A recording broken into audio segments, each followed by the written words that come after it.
大家好，我是超子。现在又到了带皮花生大量上市的季节，每到这个时候，我们都要煮上一锅盐水花生，当做零食或者下酒都不错。那么您知道盐水花生怎么煮既入味又好吃吗？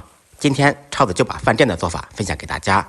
做盐水花生要选用当年新鲜的，刚从地里面挖出来带泥土的花生。陈旧的花生无论怎么做都不会好吃。买回家以后，先不要着急清洗、着急煮，先用清水浸泡1-2个小时。经过浸泡以后，煮出来的花生更加饱满，还可以去除土腥味，表面的泥巴更容易洗掉。浸泡好以后，用手搓洗，把一些虫咬的或者发霉坏掉的捡出来扔掉不要。发霉的花生千万不要食用，是有毒的。洗净以后放入盆中，稍微控水备用。接下来我们准备煮花生的5香小料。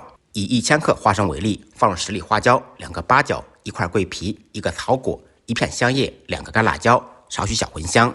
再来少许带皮的姜片。我们煮花生时不要用铁锅，用砂锅或者不锈钢锅。用铁锅煮的话，煮出来没有卖相，非常黑，看着就没食欲。把所有的小料放入锅中，加入足量的清水，放入半勺盐，盐稍微多放一点，底味要足。其他调味料什么也不用放，只放盐就 OK 了。放入洗净的花生，开大火烧开锅，开锅以后转开中小火煮25分钟。利用这个时间，大家可以动动您发财的小手，点个关注，点个赞，感谢您的支持。时间到，把火关掉，自然晾凉，浸泡1-2个小时。花生光凭煮味道进不去，需要浸泡，越泡越好吃，越泡越入味。就这样一道简单好吃又入味的5香盐水花生就做好了。